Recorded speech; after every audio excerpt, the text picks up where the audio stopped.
The broadcast is now starting. All attendees are in listen-only mode.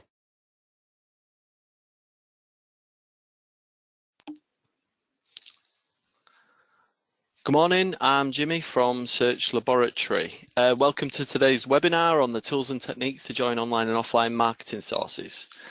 If you're not familiar with us, we're a global digital marketing agency. We offer integrated marketing across channels such as SEO, PPC, programmatic. We also offer digital strategy, and we do this across we have offices in the UK and US, and we do this globally in over 17 different languages.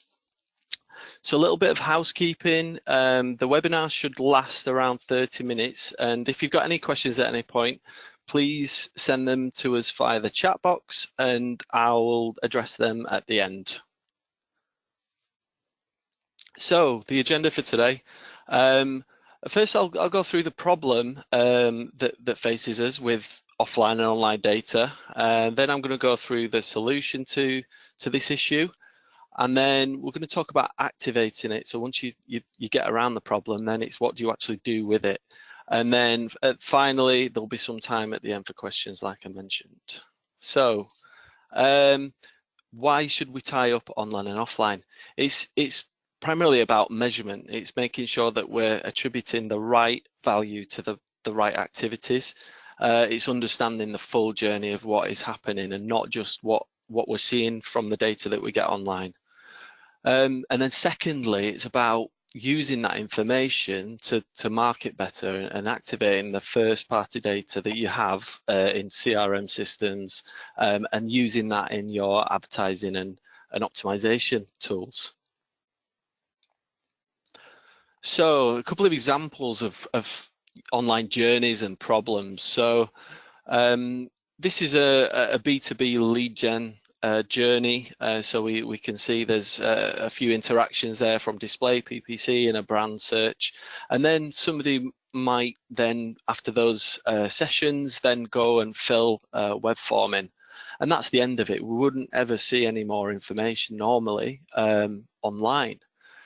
But then offline, there's an awful lot that might happen before you actually recover any monetary value from those leads. So there might be callbacks and meetings, and then ultimately sales that is missing from the information that we're collecting online. A business to consumer example from a brick and click retailer might be that we see an online journey, we pay for advertising, and then online, through transactional information that we see on the website, we assume that nothing happened as a result of that, when actually there might be interactions in store where people might have bought offline in a physical setting, and it might have been a worthwhile advertising spend and activity that we undertook.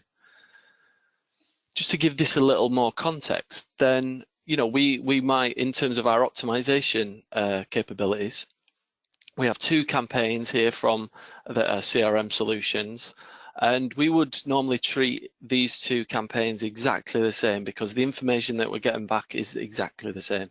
So these are performing consistently well. But when you start adding in extra information that's happened offline, you can see that that both of these campaigns are not the same. One is much more valuable than the other, and this information is so valuable in terms of how we would then use this to optimize and go after these different product areas and market these campaigns. For the B2C setting, you can see here that we might have say socks, which is actually getting a return online, but then we might have a campaign around dresses, which is barely even breaking even. So in this situation, you might reduce your activity on dresses and put more into the areas that are working better, perceivably, from an online perspective. However, when you take into account in-store activity as a result of these online behaviors, you might understand that actually the dresses campaign is much more valuable and lucrative, and you should focus more attention in that area as opposed to socks. So this is the predicament that we face. So now just a little bit around the solution, and this is a Google Analytics specific solution. So the concept is being able to have a unique user identifier that is present in both of these two systems. So this you need a consistent, unique user defined in both Google Analytics and the CRM. There's two ways of doing this. So Google Analytics definition of a unique user is the Google Analytics client ID. So this is a Google Analytics defined thing. We can pass that through to the CRM. So we now have that ID in both data sources, and we can then subsequently join this information. It also works the other way. So you can have your own unique customer number or customer account number, whatever that might be, within your CRM and systems at your side, but you can also push that user ID back to Google Analytics to, again, likewise, ensure we've got a consistent identifier so that then we can join and understand what those users did online and offline. So those are the two concepts. So I'm just going to explain a little bit more about each one specifically. So Google Analytics Client ID is a cookie-based ID. It's basically you going to a website and Google Analytics will drop a cookie on your browser with the Google Analytics cookie, with your Google Analytics Client ID in that cookie. And that will persist on that particular browser. It is browser specific. So if you went to that same website on a different browser or on a different device, that would not be the same client ID.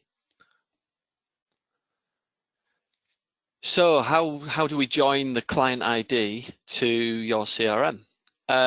So this is an example using a web form. So we have various fields on a web form. You might have the regular name, email, phone number fields.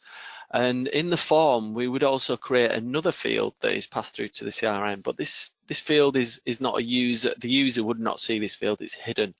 And within that hidden field, we can use Google Tag Manager to extract the specific client ID from the cookie that is on the customer's or the prospect's web browser and insert it into the form, so that then when the form is submitted, the client ID is then in your CRM against that customer or prospect record. So that is how to insert it into your CRM. So to give this a bit more context, we'll talk about an office furniture firm. So this example that I'm going to talk about is there's an online journey where various channels would provide traffic to the website. This is a transactional website, so they may or may not transact online, but these are a lot of business to business items and customers come on this website, so that they get an awful lot of sales through offline as well. So somebody might fill in a form for a quote or call up to speak to an operative, and then that might lead to a quote and then a sale. But the phone call, the quote, and the sale are all offline, and this is information that we cannot normally see in a tool like Google Analytics. So what we've done for this example is we've done exactly what I just explained in terms of when there's a quote request form filled in, we're extracting the client ID using Google Tag Manager and then sending that through with the form submission to the CRM. And then we have the client ID with that customer prospect record. The second part of this involves phone calls. So you might be familiar with phone tracking solutions such as ResponseTap or Infinity. And this these systems provide unique phone numbers for users that come to your website. So when somebody uses that number, you can it's trackable back to the activity that they did online within Response Tap. So what we do is we use the same rationale in terms of extracting the client ID for that user that made that phone call, and then pushing it back into Response Tap so that Response Tap has the client ID against that call record. And then what happens is the phone operative will have the call with the person that has called up, and then at the end of the call, when the customer or prospect puts the phone down, the operative would stay on the line and listen to the Response Tap call whisper. So this is a Response Tap ID that is then manually input to the CRM along with the customer record that they've just created for that opportunity. So so now our CRM has the Response Tap ID in it, and we can configure the CRM to poll Response Tap using that Response Tap ID, and then Response Tap we can extract the client ID back from Response Tap. So now we have the client ID for that phone call in the CRM, and we know what, and that is the same client ID that user was assigned from in Google Analytics. We can also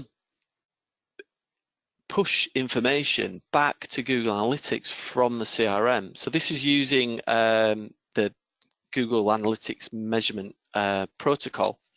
So we can then get this information back into the Google Analytics ecosystem and measure it and analyze what is actually happening from those interactions that are happening offline.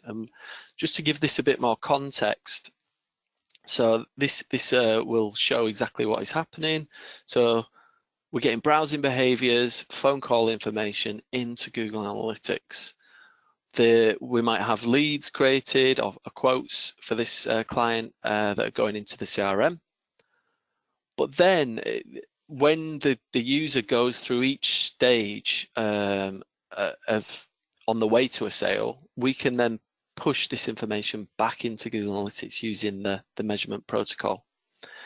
And just for your information as well, for Google Analytics 360 users, there is a native integration. If you have Google Analytics 360 and Salesforce, there is a connector which makes this a little bit easier, but it is possible for other systems as well. So what did this result in for the furniture business? So the measurement outcome was that we found that by incorporating the phone sales that were occurring that were generated from online behaviors, we saw the phone sale value increase by 38%. The number of phone sales gave us a sales increase of 24%, but most importantly and interestingly, the average phone sale value was 121% more than the average order value of just online journeys. So this indicated that people who were buying more expensive items that needed more of a consultative sale, or were buying lots of items in bulk, were calling up to transact. And quite often as well, this could be a different makeup of products that is sold offline using the phone versus what we're seeing in terms of a transaction. So this is very useful information to feed back into our advertising activities. So that's all about the client ID method. We also have the secondary method, which is user ID, which is your CRM ID. So this example on the left-hand side, you might have your CRM with your unique customer numbers with all the customer information in it. What happens now is a login has to occur. So the customer would perform a login action, and upon login, we would extract the client ID from the CRM, and that will be pushed onto the website, and therefore we can capture that user ID in Google Analytics. And then in Google Analytics, that allows us to see anonymized data against that user using your customer unique customer number that is consistent with your CRM. So this is an example scenario of a fragmented journey for a B2C brick and click retailer.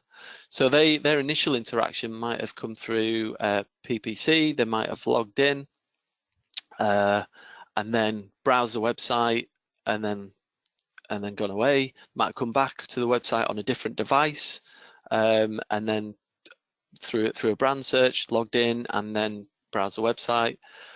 And then we might have sent them an email, and we make note of that in your CRM, and so that's in the CRM system. We would have visibility of the mail shot, but then they might go in store and get an e-receipt which provides their customer number or email address, which we can then tie up the in-store purchase in your CRM records. And if there is any refunds, then that might be another thing that we can track through those customer numbers. So then, using user ID, we can unify that entire journey and understand what has happened in that situation. Another B2B software as a service business might have a similar situation where there was an offline cold call initially, and then somebody might have come through a brand search and signed up for a free trial. But then on a different device, gone through, had a display ad served to them, and then seen come via PPC, and then finally signed up for the software online on their desktop. But using user ID, this is all that we can string together this journey and understand truly what has happened. So things to remember with user ID is to maximize its effectiveness. It requires a login. So if you can adopt a persisted login, that will help track subsequent journeys from the initial login better. Also, take every opportunity to pass this user information back to Google Analytics. So, for example, if somebody receives an email and opens the email, you can actually fire a Google Analytics hit with the user ID in that email to tell you that they've opened an email, and that will be sent back to Google Analytics against that user. So that take every opportunity that you have to set the user and feed that information back into analytics. So which one, user ID or client ID? I would say, you know, both is quite a good way to go. There's clear differences in their ability to track these journeys. Client ID doesn't require a login. However, it will not track cross-device. So this is browser specific. So that's a flaw with that particular method. User ID is cross-device, but it requires a login. If you have the ability to do both and are exporting all of this information to a big data warehouse, you can actually unify all of them, providing that people have logged in on these different devices, and you can string back together subsequent journeys or previous journeys, sorry, using client ID as well. So that's all about performing the join and measuring, but we need to activate this. We need to do something with this information. So this example, so we've got an example here where we're using user ID to tie up this activity using the CRM and Google Analytics, like we mentioned before. You might undertake some analysis and segmentation in your CRM. I mean, you might have CRM that does this for you. You might have customer segments already built out. but we can actually import this data. Once we have the tie-up, we can import this data using Google's data import function. I'll just explain a little bit more about this. So you might have customer types or B2B vertical. These are just examples of segments that you might create in your CRM. So you would be able to see that these customers are either loyal or a brand new one or in a specific vertical. Using the Google Analytics function of data import, this is in the admin section of Google Analytics, you can actually import that data, providing you have the user ID tie-up or the client ID tie-up, against that user. So we would be anonymized, but we would be able to see these buckets of users that are loyal, that are in finance or telco or so on and so forth. So we would be able to get them in Google Analytics. This would require user scopes, custom dimensions created in GA.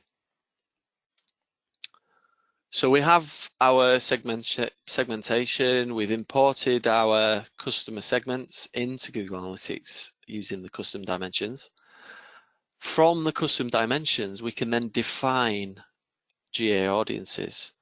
So these GA audiences are really important because then we can share these audiences with the rest of the Google ecosystem.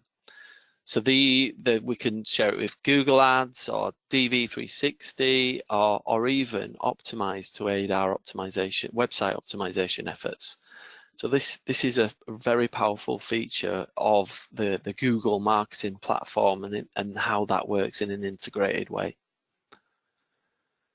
So in terms of ad targeting, we can use the first party data that is in our CRM to enhance our targeting efforts for advertising. So we can either target only an audience, we can target similar audiences, or we can even exclude audiences from the targeting to save money. So some examples, just to give this a bit more context, might be we've got that software as a service business, and we'll take your customer data. We've defined our audiences as loyal or high value in finance, and that's a really important customer segment. We can then make a similar to audience and go after them with display prospecting. Because they're in finance, we might want to tailor it, or that they behave similarly to people in finance, then we might want to tailor imagery that resonates with that segment better.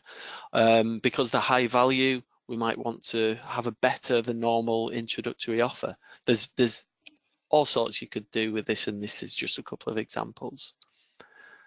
With search, we can actually become much more targeted and waste less spend.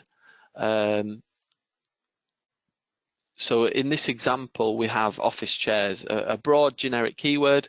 This could be typed by two different user groups. So this could be a consumer wanting an office chair for their home office, or this could be an office manager who's looking to kit out a brand new office of 150 people or more. So we would, for this office furniture retailer, we would want the business-to-business customer more than we would want the consumer. So what we would do is create a similar audience of these users, which we have already segmented in our CRM. So then we can only target similar users to the B2B audience who type office chairs, so we can try and reduce the amount of irrelevant people that we're serving ads to. In terms of advanced retargeting, you can use this to try and prevent churn of loyal customers, for example. In your segmentation or analysis, you might find out that there are certain behaviors.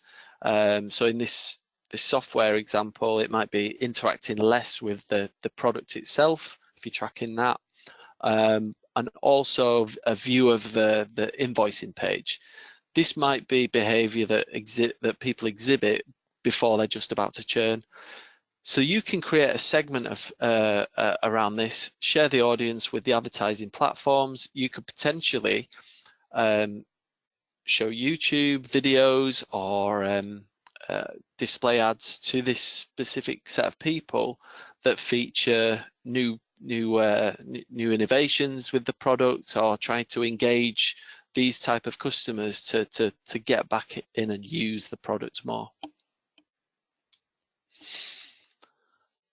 I mentioned before about this isn't just for advertising, that you can use this for website optimization. So you can share these audiences with Google Optimize 360. This is a 360 only feature, by the way. So you must have Google Analytics 360 and Optimize 360 to do this. But you can share that specific audience and then show them appropriate content, potentially products that might be relevant for that particular set of users, which might be, for example, telecommunications vertical. In terms of reducing irrelevant spend as well, or needless ad spend, we could create a segment of loyal customers and exclude them from all our brand paid search advertising, because we know that they're going to come through organic anyway. So again, this is another example of us being able to spend our money more efficiently in new customer acquisition, for example. In terms of another example of exclusion, you know, we talked about returns as an offline action that we might not be tracking. If you found out that in a retail context there was users that were returning a huge amount of, or more often not, serial product returners, then you could actually exclude these from your advertising and not bid. So that's all the examples of how you can activate. There are some things to consider, because I think it's important to address these. Browser cookie handling. We talked before about the client ID being a cookie specific entity. Browsers handle third-party cookies in new ways now. Safari, for example, has reduced the time frame of which it allows a third-party cookie to exist on your browser to 24 hours now. So you would only be able to track a user, persist a user for 24 hours, and then they would come through as a different user if they didn't come back within that 24-hour period. So that's important to consider, especially when you're weighing up whether to use user ID or client ID or both. I would always recommend do both. Personally identifiable information. I can't stress this enough that you're not allowed to inject personally identifiable information into Google Analytics. It's against GDPR and their terms of service. Google marketing platform in general is a privacy safe, compliant ecosystem. So all of the audience features that we just talked about, we're not in breach of any privacy data there. That you have to have a minimum audience size in order to do things with the audience, and that aggregated audience size makes it PII compliant and GDPR compliant. Also thought I'd mention app and web properties. This could be a webinar in itself. This is Google Analytics beta, new version of Google Analytics basically. If you're thinking about doing this as a result of what you've heard about today, then I would strongly recommend that you implement this at the same time. Going forward, it will be very powerful. The app and web properties, the user ID and the client ID, which is known as the device ID in that system, that is unified within one view in app and web. However, in universal analytics as it is now, that you will probably have implemented now, the user ID requires a separate view, and you can only see that data in there with the user defined as that. So in summary, we have to, in order to do all of this, you have to have that unique identifier in both of your systems. Make sure it's joined. We can then measure, analyze, and segment, whether offline or online. But then, more importantly, it's highly recommended that you enrich GA with this information. Once it's in GA, you can do this using measurement protocol and/or data import, but then once it's in analytics in the Google ecosystem, you can create audiences and then segment and activate these in paid platforms or in Optimize to aid your website optimization. So I hope you found that useful and interesting, and I think now is a good opportunity for us to open up to some questions. So in terms of question, I'll just open the chat.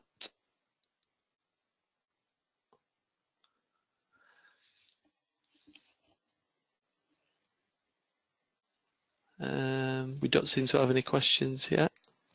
One question that you might be thinking about is there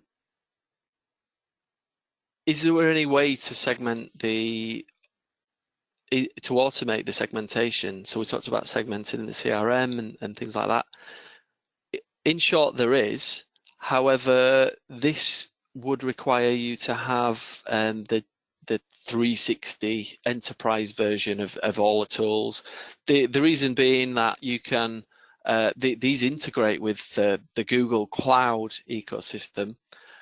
Then within the cloud ecosystem, you can do all sorts of statistical analysis, machine learning, which will then give you this intelligence automatically based on the Google Cloud products.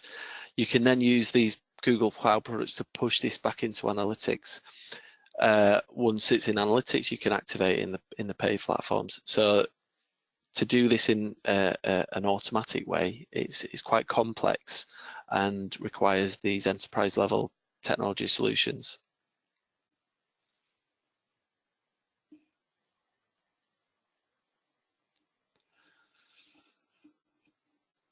Is there any more questions from anybody at this point?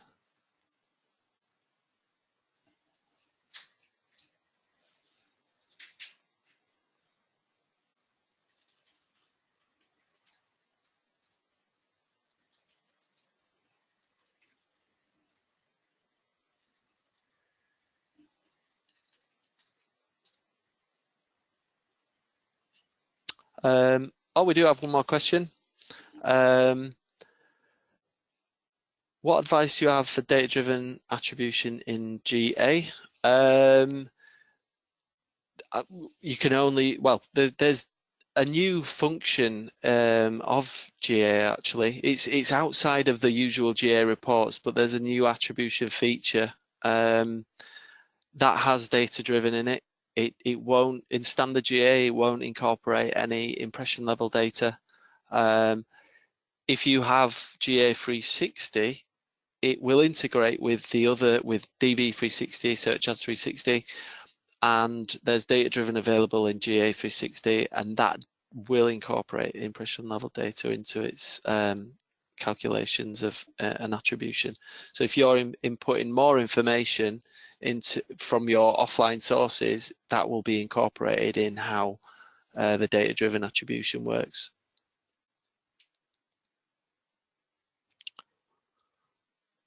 Okay, so if there's no more questions, I just want to say thanks for listening, and I hope you enjoyed the presentation.